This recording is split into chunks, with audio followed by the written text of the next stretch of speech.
Members, just before we start, if we could ask you as usual, please to avoid connecting online for the sake of our sound system. Thanks very much.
Morning, members, and welcome to this formal board meeting of the Cairngorms National Park Authority. My name is Sandy Bremner, the board's convener, and this meeting is being live streamed. And a very warm welcome to members of the public watching or listening to our proceedings online. We have apologies today from Peter Cosgrove and Anne Ross. I'll now ask the clerks to do the roll call.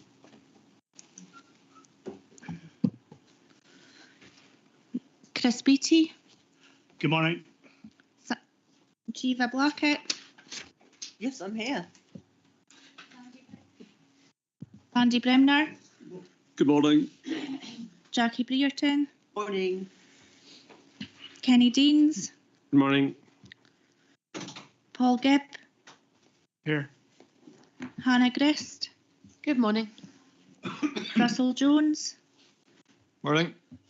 John Kirk. Morning. Bill Lobban. Yeah. Lauren McCallum. Good morning. Eleanor McIntosh. Here. Fiona McLean. Morning. Stephen McElwright. Yeah, I'm here. Just. Duncan Miller. Morning. Derek Ross. Here. Mike Williamson. Yeah. Thank you very much. And minutes from the board's November meeting will be covered at our March meeting. Item 2, matters arising not covered elsewhere. We have no matters arising. Item 3, declarations of interest. None have been received in advance. Are there any declarations of interest? None. Thank you very much. We move on to papers, and item 4, paper 1, seasonal fire management bylaw. So this is for decision, and the board is being asked to note matters raised during the public consultation and the proposed responses to these, and to agree the revised wording of the fire management bylaw for submission to Scottish ministers for approval in accordance with the National Parks Scotland Act 2000. In a moment, I'll ask Grant Moyer, Chief Executive Officer, and Colin Simpson, Head of Visitor Services and Active Travel, to introduce the paper. First, just a few points, given the quite understandable level of interest in this subject. As the point I've made at every stage in this process, and it's worth repeating again today, this board has gone down the route of seeking a wildfire bylaw very reluctantly. It's being done for the first time in the National Park's history as a last resort. This is because of the significant and growing threat to our natural heritage, to people's homes, businesses, and potentially to people's lives. It's a response to a minority who failed to act responsibly despite intensive publicity and the efforts of rangers, police, and other stakeholders. We've discussed the fire management bylaw at 3 previous board meetings, November 2023, June and September 2024, and we've mounted one of the biggest public consultation exercises ever undertaken by this authority. As I think we all know, there's a lot of cynicism about consultations. We see it all the time in social media, and the usual lines are trotted out. What's the point? Nobody cares what we say. They'll do what they want anyway. That's not the approach of this authority, and it's certainly not the attitude of this board, which sets the National Park strategy. We listened carefully to the original community calls for action. We responded quickly with a consultation on the principle and the substance of any bylaw, and there's been widespread public support. We listened carefully to the many stakeholders who got back to us with suggestions and concerns. Every board member contributed to the process. We adapted and refined as we went. We listened carefully to submissions on the detailed legal wording. The rationale for officers' responses are set out in the paper today for us to consider. I don't want to labour the point, but this authority and this board take the views of our many stakeholders extremely seriously. We have demonstrated that throughout this process. On a more general point, when we can learn lessons from our engagement exercises, we do. That's always work in progress. Before moving to the paper, on behalf of the board, I would like to say thank you to all the many organisations, groups and individuals who've contributed and helped us get to the stage today. All I would say is please keep engaging with us on all the many plans and projects in months and years to come. We really are listening. I'll now ask Grant Moore and Colin Simpson to introduce the paper, and we'll first go to Grant. Morning, everyone. Thanks very much. And it's great to be at this stage in terms of the fire bylaw. We've had a number of discussions, obviously, as Sandy said, and a number of public consultations. We've now at the point where, if the board approve today, the next stage will be a submission to Scottish ministers, and then it sits with Scottish ministers for approval after that. At the moment, we're still saying that the earliest implementation date would be the 1st of June this year, though we'll obviously have to wait and see in terms of how long the next bit of the process takes as to exactly when that implementation date is, but we'll keep board informed as we go along through that if it's approved today.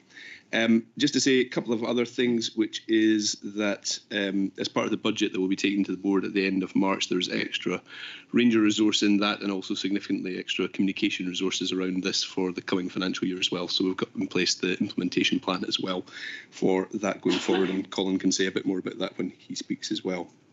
The only other thing that I wanted to say today is that we would like to propose a small adjustment to the recommendation, and that is to add in 3 words to the bylaw.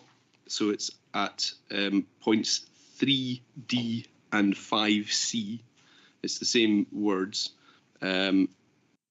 so that the part at the end that says "and has the written permission of the landowner" would be changed to be "and if an occupier has the written permission of the landowner." The reason for that clause was to ensure that people like the Duke of Edinburgh Ward or other people who were going onto somebody's land could get permission to light a fire. That was the intention of it. They would fall under the occupier clause, and we want to make sure that landowners didn't have to ask themselves permission in writing. So it's just a small clarification in that. So it's to add in those 3 words to both 3D and 5C. So that's the only change, but an adjustment to the recommendation to add in those 3 words as part of that. But I'll hand over to Colin now to say a bit more about the consultation that's just taken place. Thank you, Chairman. Thank you, Grant. I just wanted to touch on a few things that are mentioned in the paper, but just to pull out a few things that I think are, in a sense, highlights. And I was a little intrigued, Chairman, that you mentioned the potential cynicism about this. And the very first response that I read when I went through the analysis of the recent responses was somebody saying, "I think this is a complete waste of time. You're just asking a few local people what they think." So the first thing I really wanted to pull out was the fact that 47% of responses came from local people, but 43% came from visitors. So I think we can genuinely say this has been a broad consultation, and it does have the views of all sorts of different stakeholders taken into account. Amongst those residents, that also includes many people who are land managers, who work on the land, who volunteer within the national park, etc. So again, there's a really good spread of responses. So I think it's really important to flag that up. This has not just been directed at one particular interest group. In terms of the responses we got, members may recall when we went through the first consultation, we got over 1,600 responses around the principle of whether we should have a bylaw or not. We got 109 responses through the online survey this time, plus a further 8 from in written form, predominantly from partners. I think that probably reflects the fact that there was a really strong feeling that we should consider this, but once that decision was made, there's a certain element of people thinking it's up to us to just get on with it now. So the numbers responding this time are considerably fewer, but nonetheless, a number of them brought out some really quite useful points which we had to consider. Many of them were just bits of clarity around terms. So as you'll see from the summary we've given here, we've tried to pull out what the different themes for comments were and why we've reached the conclusion we have. So rather than just saying, we got the comments, here's the new wording, we've tried to give that explanation, and hopefully that will also be quite helpful to the wider public if people want to get more information as to why we've gone the way we have. A couple of key ones, I think there were the things around clarity, just clarifying what some of the terms meant. How we could enforce things in certain places was something that came out of the wider process. We had some dedicated sessions with partners like Scottish Fire and Rescue Service, the Scottish Wildfire Forum and Police Scotland. And some of the feedback there was that some of the previous intentions that we had about people not being able to have fires in their hotel grounds, their own gardens, etc., during periods of high fire risk wouldn't be something we as the Park Authority could enforce. So that's one of the changes, that high fire risk element has come out of what's now proposed. Some of the other engagement we had, particularly with landowners through our Managing for Visitors groups, they had a bit of concern that whilst there were exemptions and they could give people permission for that, they were really keen for us to say that that had to be written permission, and that avoids the sort of scenario where somebody said, oh yes, I met the keeper on my way in, he said I was fine type of scenario. So we are actually specifically saying now in the bylaw that permission should be in writing. The only other thing I think worth a mention at this stage is that whilst we've reached a certain stage of the process in terms of the wording of the bylaw, there's still a lot of work to go on, particularly within the visitor services team and within the communications team. So we are now moving into that, or we're ready to move into that next phase, and we've got a lot of plans in place for how we continue to engage with our partners. Some of that will be around training for our own ranger services, partner ranger services and other estate staff so that they know exactly what the bylaw means. Tied in with that, we'll be producing further guidance notes, as I think everyone's likely to recognise. The legal document that tells you what's in a bylaw is never the best way of communicating directly with the public. So we'll be producing guides both for visitors and those on the land, excuse me, visitors and those that are actually, excuse me, sorry, try that again.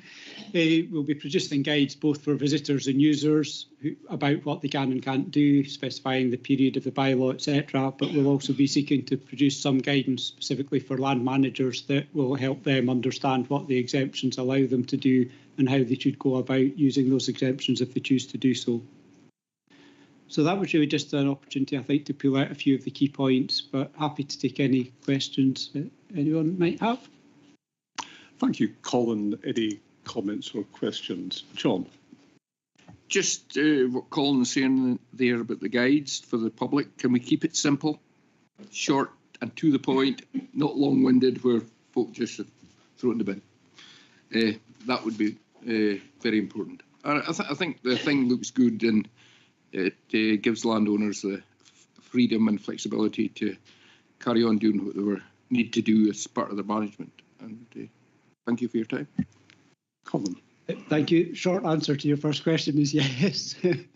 We do have a fires leaflet at the moment, which obviously we'll need to revamp to reflect the new circumstances, but we also have some wider guidance that we use. For example, there's a Leave No Trace leaflet that we have, and it touches on all sorts of different activities, including fires. So we'll have very short and to the point references in publications like that as well.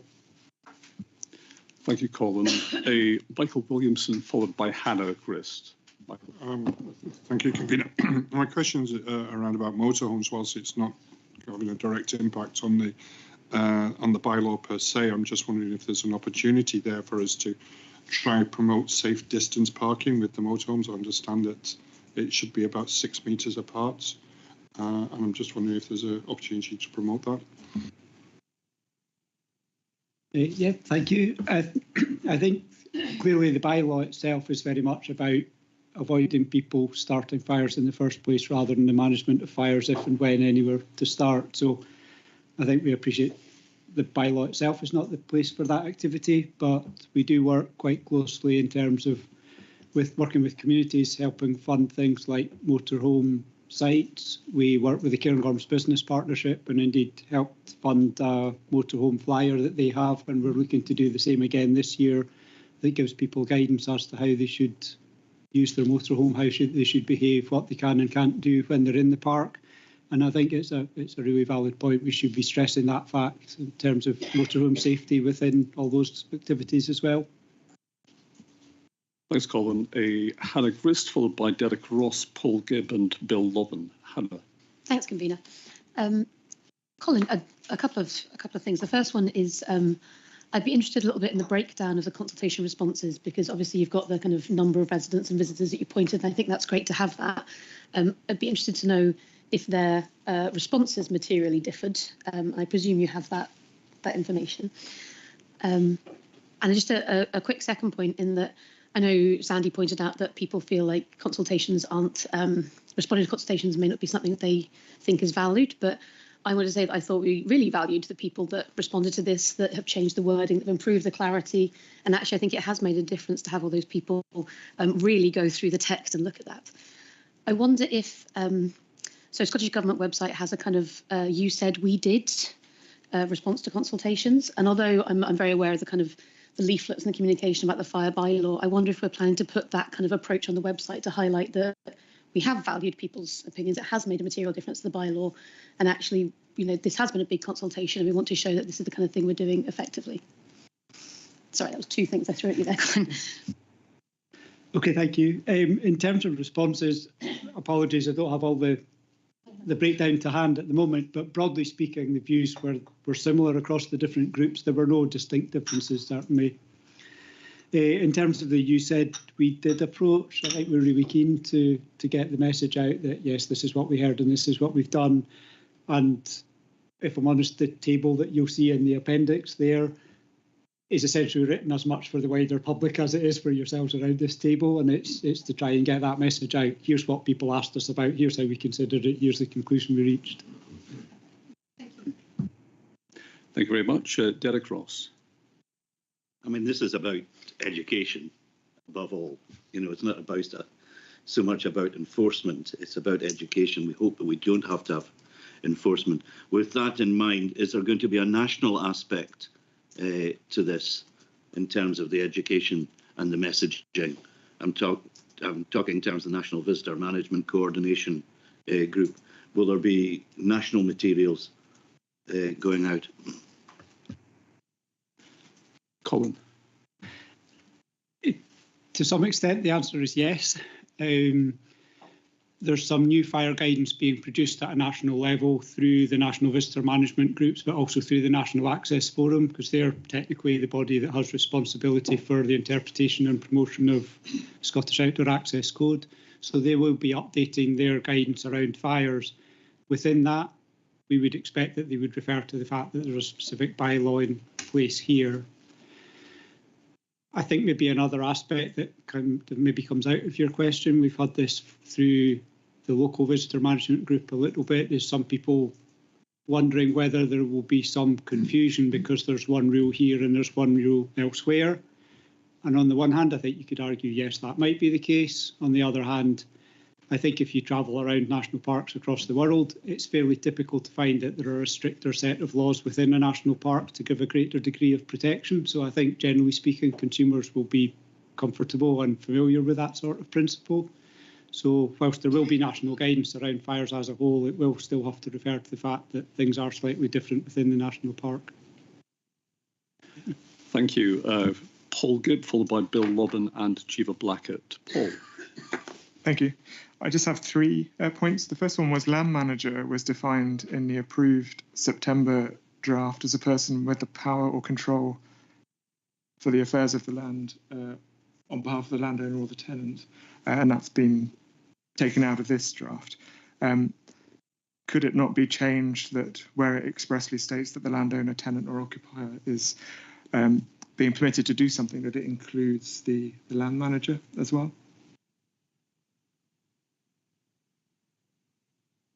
Sorry, I didn't quite pick up. You were saying could the wording be changed? Yeah, land manager was in the first draft that was approved in September, but it's been taken out. But could land manager be included so that where it states that the landowner, tenant or occupier is being permitted to do something, it also includes somebody that is employed or authorised on behalf of the landowner or tenant? Okay, I'll ask Grant Lawyer to come in on this. Yeah, no, I mean, we've had that discussion. So that the original part around that was that possibly use land manager in the definitions. Actually, it wasn't then referred to in the actual bylaw itself.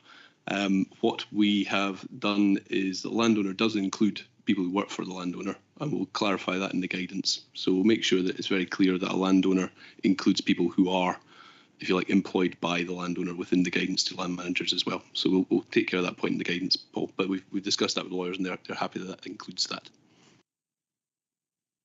Two more points, Paul. Yeah. Thank you. This one's probably more a point of clarity. So landowner means the owner of any land or building within or connected to the national park. The question was, what does connected to mean? It means, so basically it's about the land that straddles the boundary.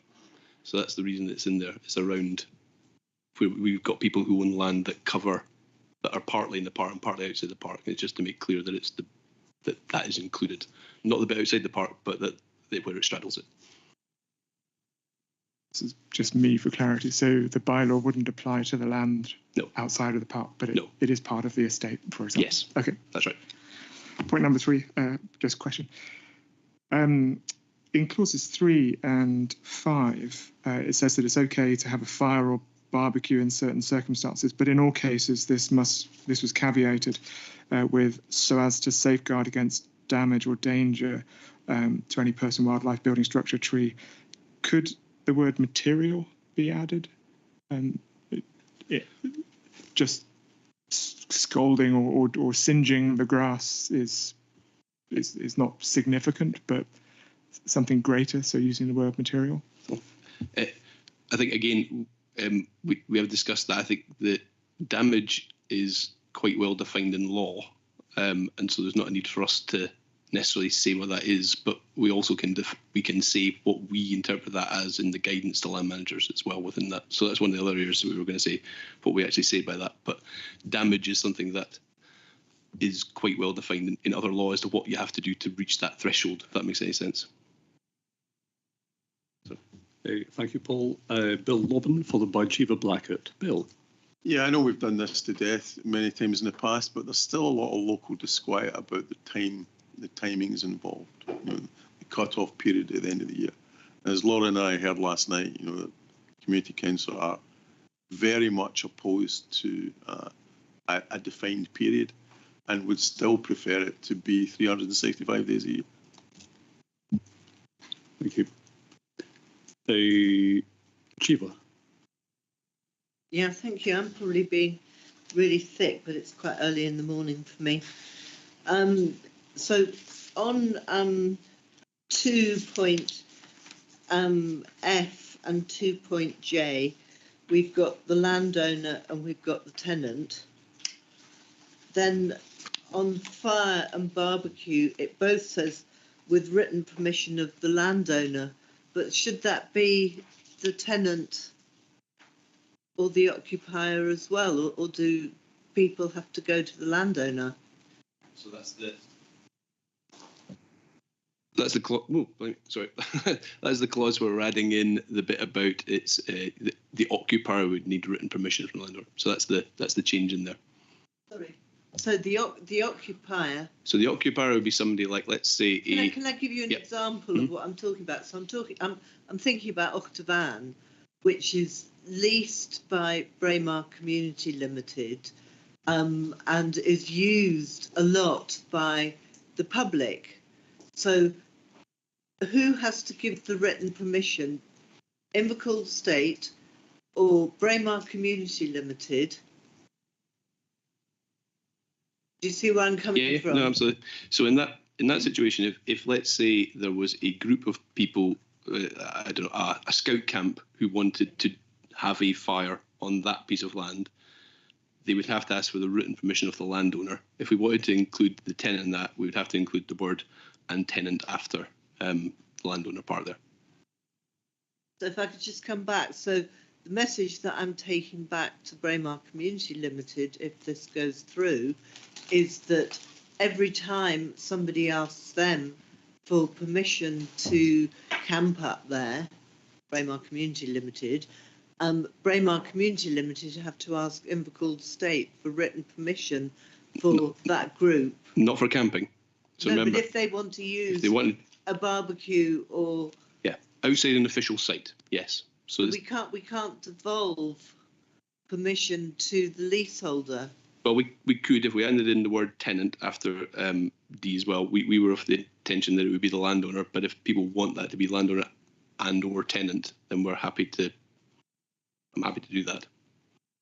I'm open to what other people are thinking, but I'm just thinking there's a lot of. It was to try and keep it simple in terms. Yeah. Of, I mean, obviously we're talking about relatively rare instances, but this isn't about camping, and it's about if somebody wishes to light a fire. Yeah. And they're part of a group, that they have the ability to get written permission, so that we then know if we do go to a group and say, why do you have a fire? They say, well, we've got written permission from the landowner to have this fire here. If people want to add in and tenants as well to be able to give that permission, we could add that in. Our intention was not to add in tenants to that to make it clear that it was the landowner, but happy to take people's views on that. Gio makes a really good point, because you could have someone there who has a 99-year lease on a piece of property, and then they're going to have to go back to a historic landowner to ask for permission for land that they've. So I think that probably needs to change. I think Gio's right. Yeah, I think she's right. Yeah, I'm happy to do that. It's a,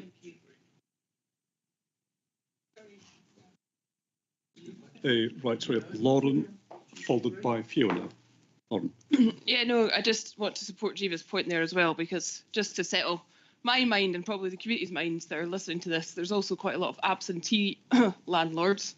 And so, you know, that is going to have an impact potentially on being able to facilitate outdoor education or whatever that might be. So, yeah, I would like to support that. I think that's a really good point, Jiva. Also, just, again, me and Bill were at the Community Council last night, and there is still quite a lot of angst, is the word I'm going to use, around the timing. Kind of, they're not feeling listened to in terms of, we just think it's going to be, or the community thinks it's going to be too complicated to communicate an off or on message. I think we either have it or we don't. So I think that's something that we need to seriously think about, and comes into the point that John made, and I think Hannah made it earlier, around about the communications of this. I think I have said through a lot of this process that this has to be almost like a public health messaging. I don't think it's not going to be the silver bullet that I think we think it's going to be. I think this has to be followed up with really strong communications and public messaging, because, and I've said this before as well, if we're taking the rangers, turning them from an education to an enforcement, and I know we've had a discussion about they're not going to enforce, but they will be seen from an education perspective into enforcement capacity, and that is going to change, and I think we have to be honest about that. And so I think, we are moving on with this process, and I would like to hear some reassurances about the sort of level of comms and communication that we're going to take, because I don't think it's been that effective to date. I suppose 2 points on the duration of the timings of the bylaw. Bill was making the point that, in a sense, we've been one of the houses, we've taken the decision on this as a board, having listened to all the feedback we've got. Quite right, Lon, on the point about this not being a silver bullet. It isn't, and it can't be. There's still the probability that there will be wildfires in the national park. Despite this, we're talking about a significant attempt to reduce the probability of that happening. And absolutely, education is at the heart of it. I don't know if our officers want to say anything more on the education point. Colin? Largely just to agree with what you've just said. I think we still see education as being far and away the biggest role that our rangers and the partner ranger services will have. And in part, bringing our partners along with us. I've been out and spoken to a number of different ranger groups. We have regional ranger gatherings, and I went and spoke with all of them at the autumn. So as part of this, we were also taking on board the views of those that would be in the front line and how they thought it would work for them. And I think what we concluded was essentially this gives us an extra backstop. We go in and we treat everything in exactly the same way as we do at the moment, which is advice, education, encouragement, etc. first. In the past, we would have got to the point where we said, we really want you to put that fire out, and somebody could turn around and say, get lost, and that was about as far as we could take it. It now gives us that extra backstop. But I'm totally with what others have said, that we shouldn't be moving away from that advice and education approach. That should still be the main thrust of what we do. Thank you, and I'll ask Ollie to come in on communications. Thanks. Yeah, thanks, convener. I think the key point, I would totally agree with the argument around a public health campaign. That's the closest thing this is.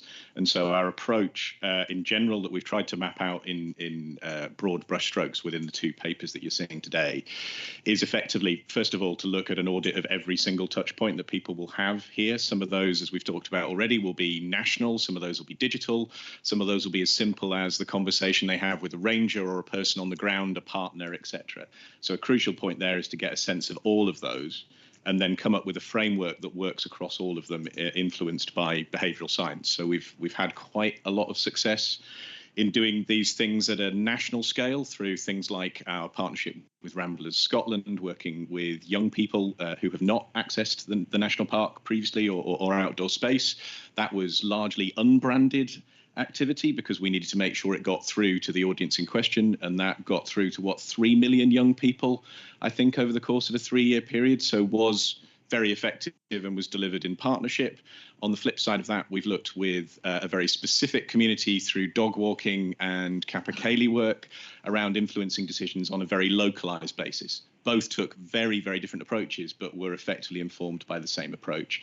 So to reassure you, Lauren, our plan is very much to treat this as a behaviour change campaign that will then exist on an ongoing basis. And we're also having conversations with colleagues at Loch Lomond around taking the learnings from their camping bylaws rollout, both good and bad, to see how that goes. So that's the process we're going to go through, should this go ahead. Thank you. And just come back to Lauren on that point before going to Fiona McLean and Eleanor McIntosh. Lauren. Yeah, no. Right. Yeah, thanks for that, Ollie.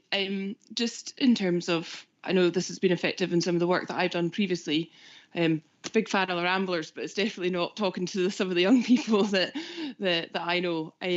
Is using the sort of ambassador model. So nobody really cares what I've got to say, or probably anyone, especially for younger people sitting around this board. But you know, they do care what Finn Russell has to say, or they do care about, you know, Lauren from Churches or whatever, you know, in cultural or sport. And I'd really like to sort of see some of that more ambassador model, because they are the gatekeepers of what's being listened to and what's cool. So yeah, that's something I'd like to see the park try and explore, maybe with other agencies. Thanks, Lauren. Ollie. Yeah, just say I totally agree, Lauren, and we've done that before. So in fact, that Ramblers example used multiple ambassadors within that space directly, because it wasn't effectively a Ramblers or a national park campaign. It was something created by a young person group for a young audience, effectively. So totally take the point, and we'll bear that in mind. Thank you very much. Fiona McLean, followed by Eleanor McIntosh and Paul Gibb. Fiona. Yeah, can I just go back to Jeeva's point? And I absolutely understand where you're coming from, Jiva, and I agree with it.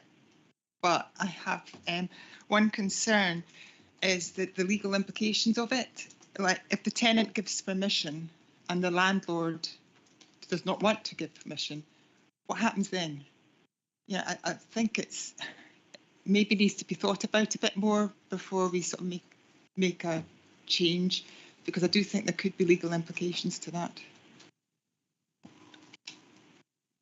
A Grant on that point. Yeah, we can. What we'll do is we'll take away that part and just get clarity from our solicitors on it. But I can understand why it would make sense to put the tenant part in. So we'll look at that, and if there's no legal reason why there's any issues around that, then I'll come back and let people know. Somebody will insure that area, and so if it is the landlord who insures, then it should be them. If it is the tenant who insures, it should be them, surely.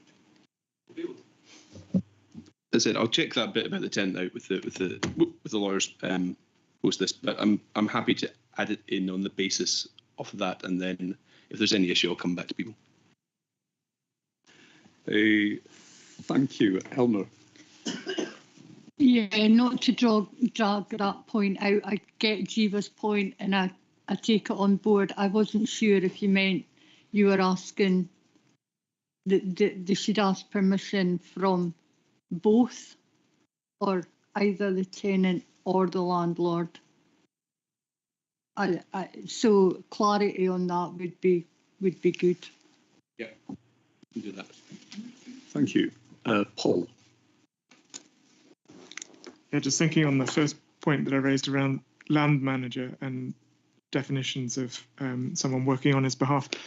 Grant, I may have misunderstood this, but in your answer you referred to that there was a definition of landowner, and within that it would include the definition here is landowner means the owner of the land and any building within or connected to the national park. In what we're seeing here, it doesn't mention that or any agent or employee. Is there another list of definitions? Is there something else that accompanies this? So in the guidance, we're able to clarify that includes people who work for them. What we've been in the discussions with the solicitors, that they say that covers people who are employed by the landowner by that definition. So we'll be able to say that that's what it includes, Paul, in the guidance. So just to help me, the guidance is another document that underpins or supports this bylaw? Yeah, so I mean, in essence, what we'll put out, so this is the legal wording, but what we'll give to land managers is the guidance that says this is how this will be implemented. So there's a clear guide, a bit like we've got access legislation and then guidance for how that's going to be implemented. We'll have the bylaw, and then we'll put something out that's as simple as possible to land managers and to visitors, 2 different documents, one that says this is what it means for you as a land manager, and then one that says for visitors, these are the key messages you need to know about fire. Again, just for clarity, is that something that we should see, the guidance? Sorry, just the second part of that question. In terms of the question that Jiva is asking, is to resolve her problem between the tenants and the landlord, would that be in the guidance or would that be coming back into here? No, that would be covered by the guidance in terms of how we do that. In terms of if there's a change to the bit about whether it's and tenant or tenant, then we will come back to people and let you know what the decision by what the solicitor thinks it is to make it what people want to happen. So we'll let you know about that by correspondence. In terms of the guidance, that's something we'll be producing once we know. So we've got to wait for the Scottish Government bit to this, because there's a further consultation at the Scottish Government level where people might put in things and the Scottish Government might want to change things, and they can do that. So, it's not to say that the final wording today. But if there's any tweaks we need to make, we can do at that point. And then it's the guidance, if you like, will be written alongside that to go out at the time when the bylaw is approved. Absolute clarity. Will we see that before it goes? Do we have a look at that? Yeah, we can send that around people to let people see it in advance. At board? It wouldn't come back to formal board, no.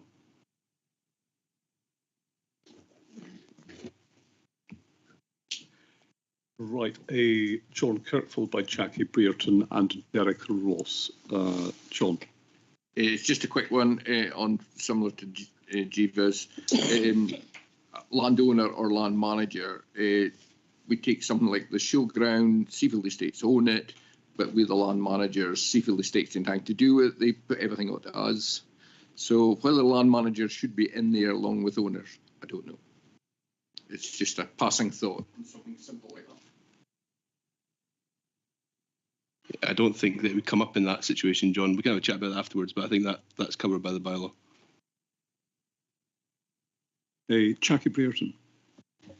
Thanks, convener. I think Grant's just partly answered the question I had about ongoing process. So obviously the optimistic timeline would be June, but it's whatever happens to Scottish Government. And you've just mentioned that they could they could suggest changes or want something amended. At that point, does that then come back here, or do we just have to accept what Scottish Government are suggesting, and that will then affect the timeline going forward? If there were significant changes that were being requested, we come back to the board. Yeah. Well, obviously we'll need to wait and see if there are any. Hopefully not, if I'm honest. But yeah, we'll wait and see. My memory, and this is going back a long time in my head, is that there was a small change to one of the Loch Lomond bylaws at one point, but also another one I think didn't have any changes to it, so there might not be very much. Thank you. Derek Ross, followed by Duncan Miller. Derek. Thank you, Chair. It was just a point of clarity. Was that a proposal from Bill regarding the 365 days? It was a proposal from one of the consultees who are having more community council last night that it should be 365 days. Are you putting that forward, Bill? I presume they will take that forward with Scottish Government as well, I would imagine. And again, for clarity, this is a discussion we've had and decision taken by the board, but absolutely. Duncan Miller. Thanks, Andy. Just kind of 2 points, and maybe this first one's a bit of a stupid question, but I see that it needs like written permission from the landowner and or tenant or however that's going to be worded. Will there be help for, will there be a list, or how do people get in contact with the landowner if they don't know who's, I'm just thinking for my own example, we have the spay that's going through us, and there's quite often there's canoeists that stop, and maybe they just stop randomly because this is a good spot. How do they know to contact us, prior to get written permission kind of thing? Is it? I suppose, Duncan, the point on that is we're not trying to get people to do written permission so it's not a case of if somebody just wants to light a fire. The whole point of this is to try and stop people lighting fires. There may be certain circumstances where you want, let's say a scout group approaches you and says that they want to have a scout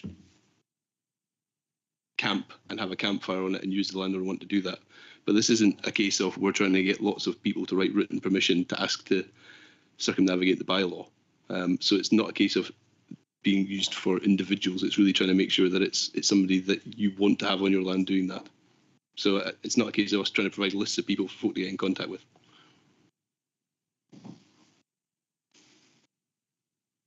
Okay, but like if it was a responsible Duke of Edinburgh group, that how do they?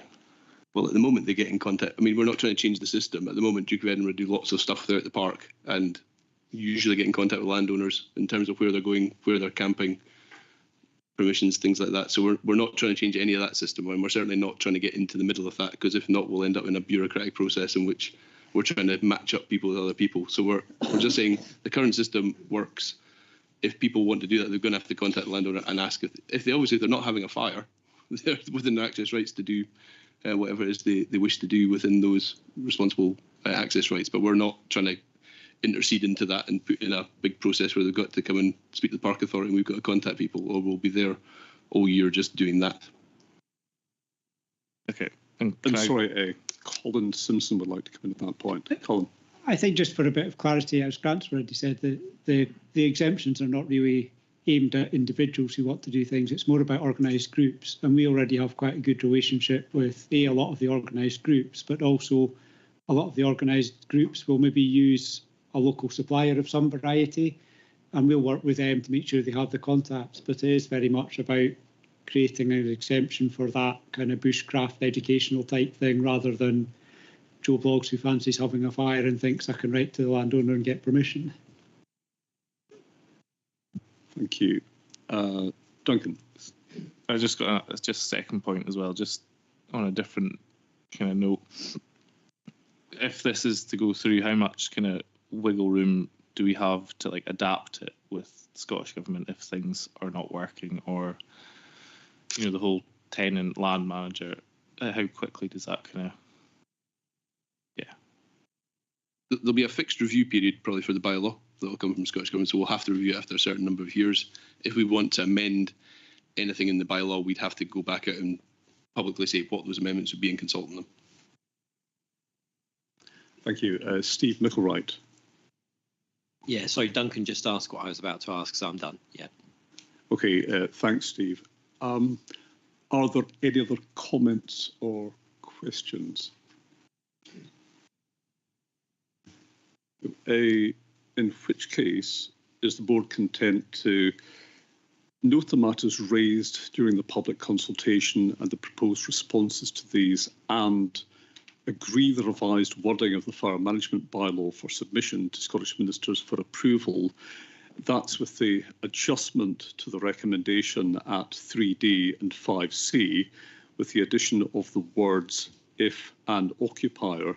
And just so that we're all clear, that would now read, within private property is under the control of the landowner, tenant or occupier of the property, so as to safeguard against damage or danger to any person, wildlife, livestock, building, structure, tree, shrub or vegetation, and if an occupier has the written permission of the landowner, and subject to legal advice, with the addition of and tenant.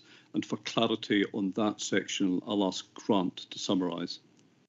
Yes, so what we'll do on that is we will go back to the lawyers and just ask them exactly to make sure that we're legally sound in terms of adding in and tenant, and the point that Fiona made as well, just to clarify that. And if it is, then we'll go ahead with that change. Sorry, can I just come back in, because presumably the landlord can delegate to the tenant, so you wouldn't need to get both. Yeah, so that's the question that we'll ask, is whether it needs to be and or. That's the point, Jiva. So that's what we're going to ask the solicitor specifically, is what's the best wording in there to make sure that it complies with what people are thinking of. Yeah. Thank you very much. The board will be content to proceed on that basis. Thank you very much, and thank you, board. Thanks, Grant and Colin, for the paper. We move on to item 5, paper 2, the draft integrated wildfire management plan. So this is also an item for decision. The board is being invited to approve the draft integrated wildfire management plan for wider consultation. As we know, there's been a significant amount of work done on this with a broad range of stakeholders to produce the draft plan. It's been a big exercise in a pretty complicated area, and it's the first of its kind in the UK. The Cairngorms Upland Advisory Group has been one of the key forums for discussion. The chair of that group, Peter Cosgrove, unfortunately is overseas at the moment. Sorry he can't be with us today. He's asked me to share some thoughts with you later. First, I'll ask Colin McLean, Head of Land Management, to introduce the paper. Colin. Thank you, Convener, and good morning to you all. As you know, the preparation of this integrated wildfire management plan is an action which arises from the National Park Plan itself. The context is rising concern around the wildfire issue as a consequence of climate change and increasing fuel loads in the park. This draft plan has been prepared with input from a range of stakeholders, including the Cairngorms Upland Advisory Group, as Sandy mentioned, and key members of the Scottish Wildfire Forum. The structure of the plan was agreed with stakeholders in advance and focuses on, firstly, preventing fires from starting, secondly, ensuring an effective response to fires that do start, thirdly, building resilience in a changing landscape where that's possible, and fourthly, an assessment of wildfire risk to communities. It's not been an easy plan to write, as there are a wide range of land management objectives across the park and a corresponding wide range of strongly held views around the wildfire issue amongst the land managers in the park. And in the absence of any legislation governing wildfire issues, nearly all decisions relevant to wildfire are made by those land managers. This plan aims to strike a balance between wide-ranging views, and CUAG, advisory group, felt the draft plan did strike an appropriate balance. However, we now need a wider consultation to hear all relevant viewpoints, which is what we can discuss today. So at this point, I'd be very interested to hear your views on the draft. Thank you. Thanks, Colin. We'll move on to questions and comments. First, as I mentioned, our fellow board member, Peter Cosgrove, as chair of the Cairngorms Upland Advisory Group, wanted to share 2 points. First, he says that he's glad to see that the resource implications for the Park Authority and our partners are fully recognised in the paper for the delivery of the plan. That's both in terms of the kit and the training that would be required to deliver it. He also welcomes recognition of the existing strong culture of providing mutual assistance between landholders and the park. Peter was keen to stress that work should continue to build on those relationships wherever possible, rather than trying in any way to reinvent the wheel. First come to Grant. Yeah, there was just two quick points I would make. One was just that obviously we supported quite a lot of different fire type stuff through the Climate Adaptation Fund this current financial year, and I'm sure there'll be applications for similar or different things around fire management in the next Climate Adaptation Fund. So there's already funding been going from the Park Authority into some of these things. And the other point is just to say that the Integrated Wildfire Management Plan is not a proxy to have a debate about land use and land management. This is about saying there are different types of land management in the park, and that fire management can be done in all those different circumstances, in terms of trying to get estates to look at what they're doing and to make sure that it's part of their thinking around what they're doing within the national park. And then the question is around, for us as Park Authorities, how we can support them in doing that. And as I said, the Climate Adaptation Fund is one of the mechanisms we have for helping to do some of that within the national park. So we've already, for want of a better word, put some of the park's money where our mouth is in terms of fire management within the park. Thank you, Grant. Now ask for comments or questions. Steve McElwright.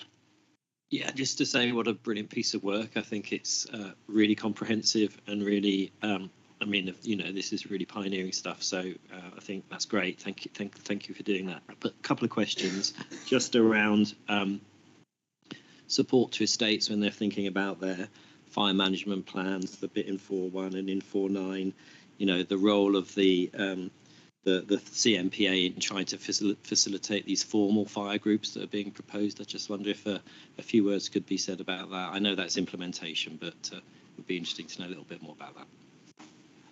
Colin. Thank you, Steve. So firstly, we should recognise that the Cairngorms is very well prepared at the moment for wildfire, relative to many other places across the UK. There's a whole raft of people who are skilled, trained, well equipped, and quite used to dealing with fires in the workforce in the Cairngorms. So that puts us at a very good place to start from. Many estates have been aware of the wildfire issue for a long time, so they already have plans and processes in place. Where they don't, we are very willing to help with that and meet with individual landowners and provide templates and that sort of thing for these processes. We can do that. In terms of the collaboration between land holdings, as the plan says, there's a history of fire groups being set up and then falling into abeyance because of the long gap between wildfires. Enthusiasm inevitably fades.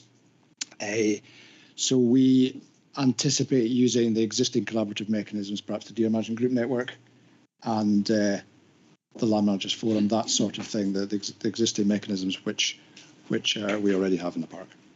Thank you. Thank you, Colin. Paul Gibb. Yeah, thanks. There's a lot of money that's available for estates to plant trees, and that's increasing the fuel load. And one of the aspects of this is to create fire breaks, and some of those are man-made. Is there any funding available for landowners to create and maintain fire breaks? Colin. At the moment, there isn't any particular funding stream. It's something we've discussed with Scottish Forestry, for example, around the Forest Grant Scheme and their woodland creation objectives. But no, there isn't. Traditionally, these things are done by landowners, and they cover the costs.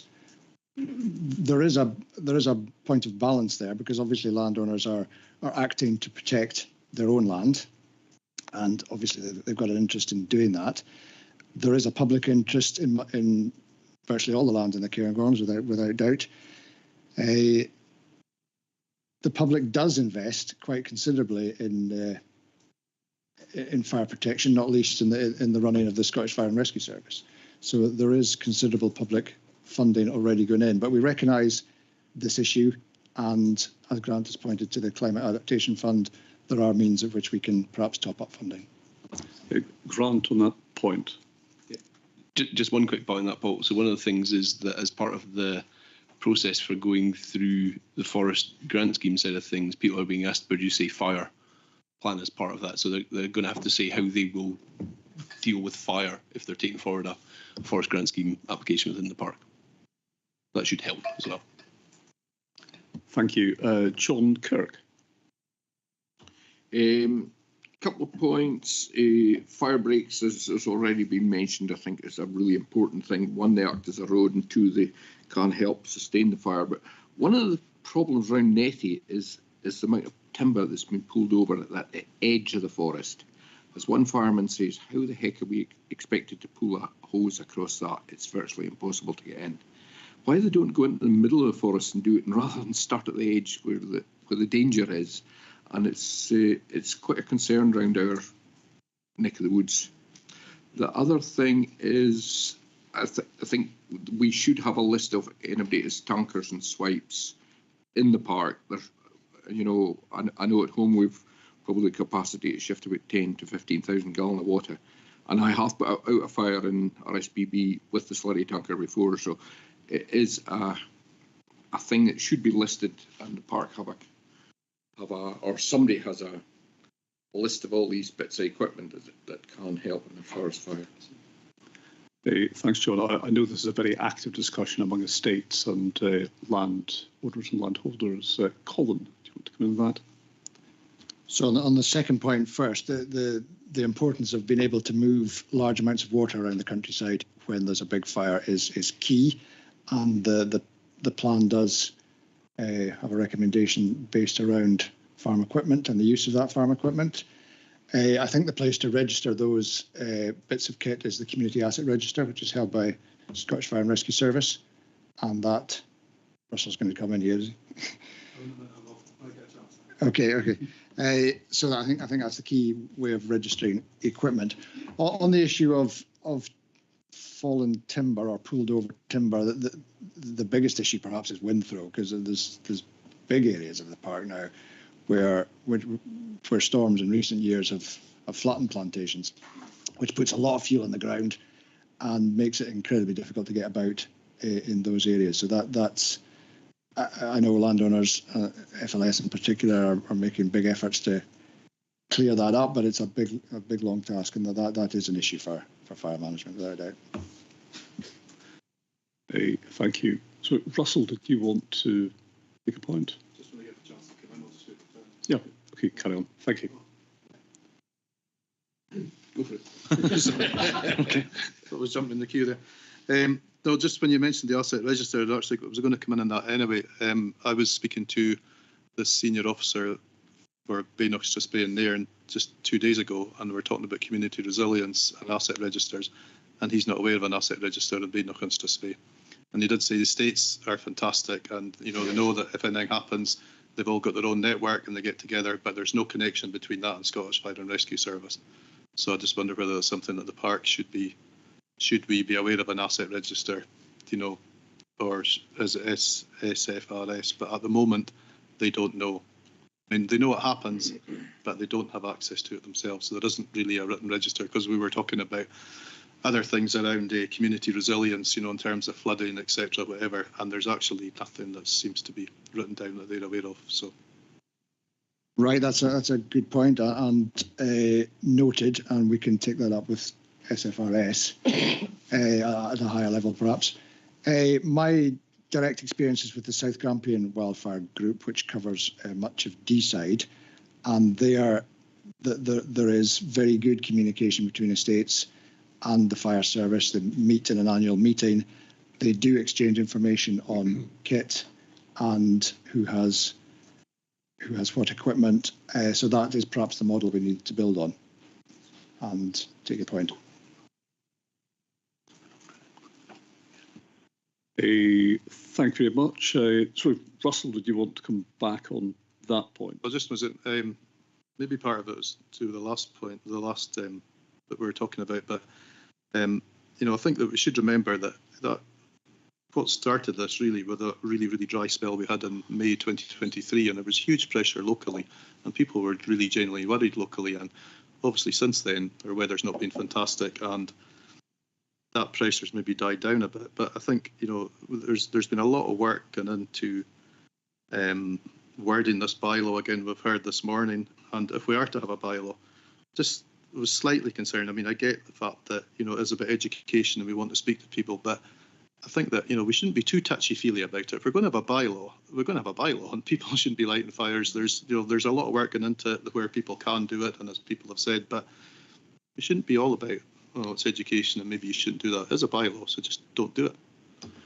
Yeah, I think just to go back in time, May, June 2023 concentrated a lot of minds in the community and absolutely on this board, and the point taken about action. So on the general point about this paper, of course, this is a draft to go out for consultation to get feedback from all the stakeholders.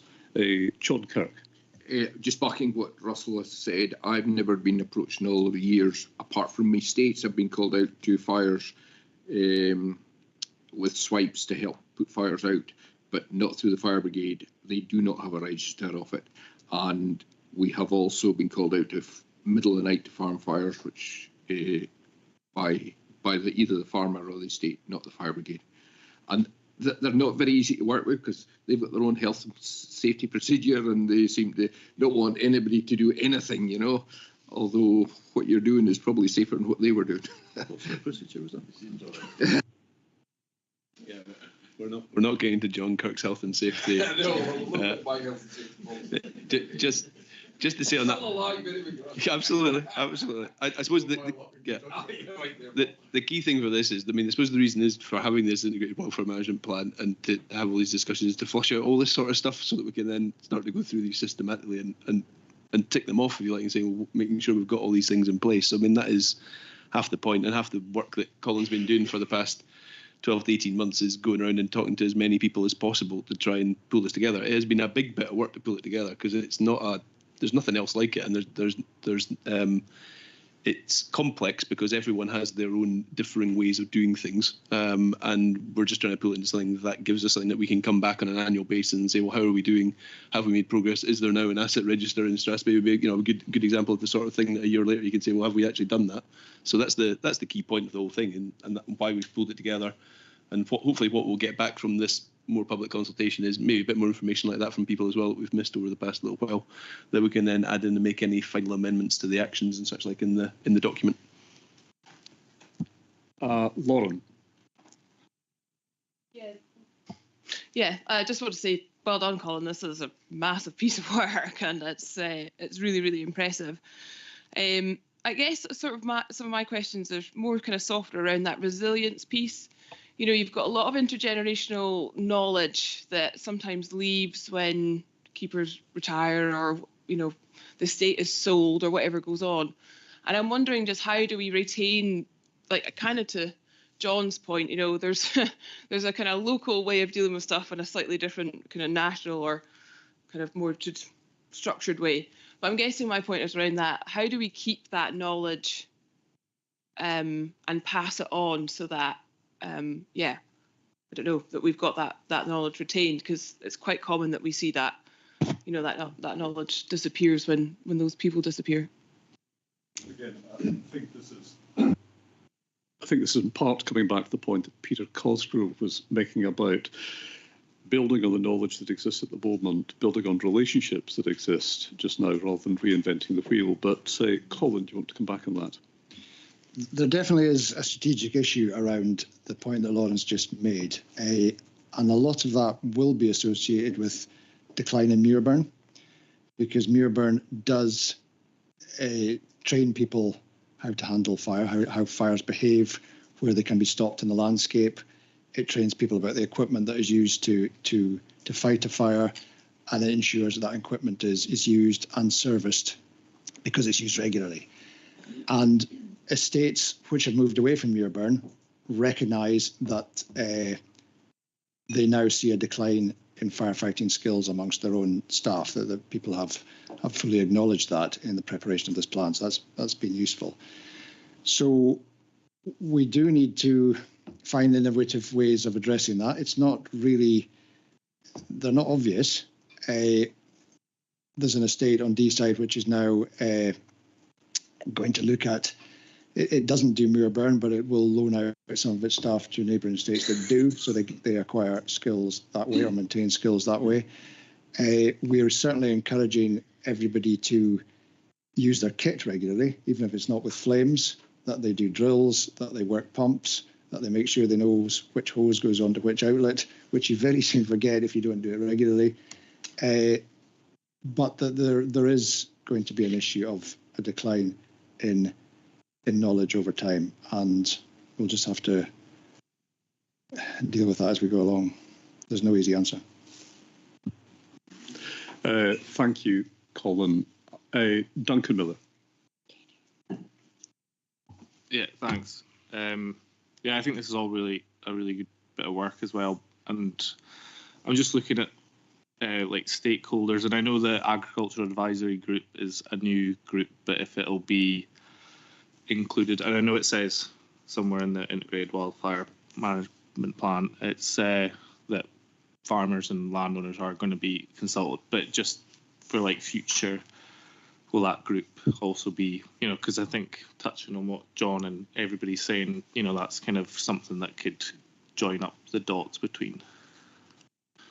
Can I just come in there, Duncan? Colin and I are currently working on the agenda for the next meeting, and I've got it on there. But I haven't okayed it with Colin yet, but it's on there. Sorry, just to back tag that voice, that was Eleanor McIntosh. Sorry. Thanks, Eleanor. Point, yep, covered, Duncan, thank you. Kerry Deans. Hi, thanks. I just echo everybody's thoughts that this is a huge piece of work, and it obviously balances all the other work in terms of restrictions and bylaws. And, you know, hats off to what's been done.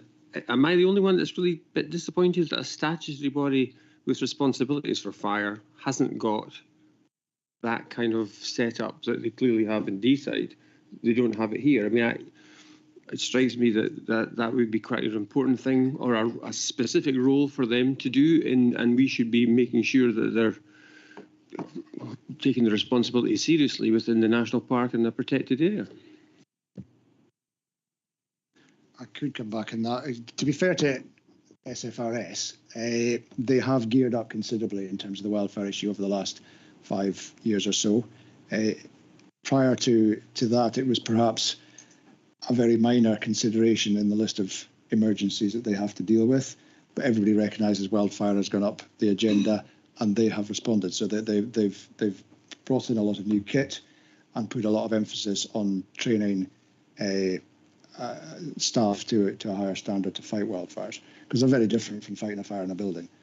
And so I think that those systems are evolving, and I've noted what Russell said.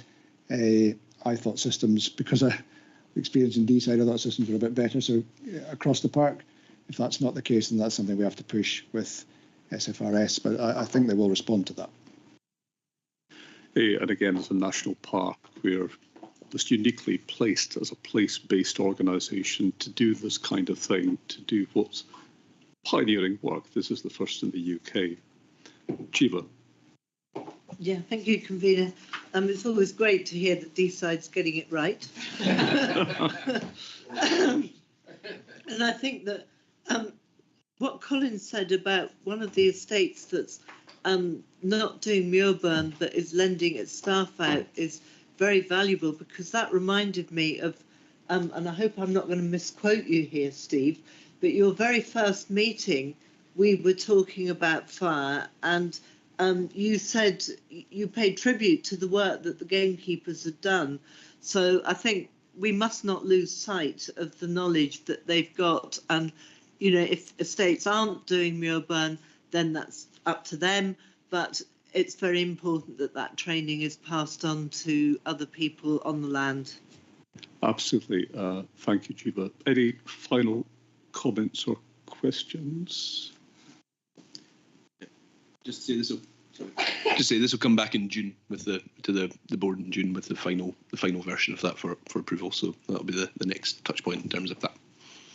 Okay, thank you very much, members. Is the board content to approve the draft integrated wildfire management plan for wider consultation? Thank you very much, and thank you again, Colin, for all the substantial, massive amount of work that's gone into this. Again, to all the stakeholders who've fed into it, and in anticipation for all the feedback we're going to get as part of the consultation process. As I said at the start, we are listening.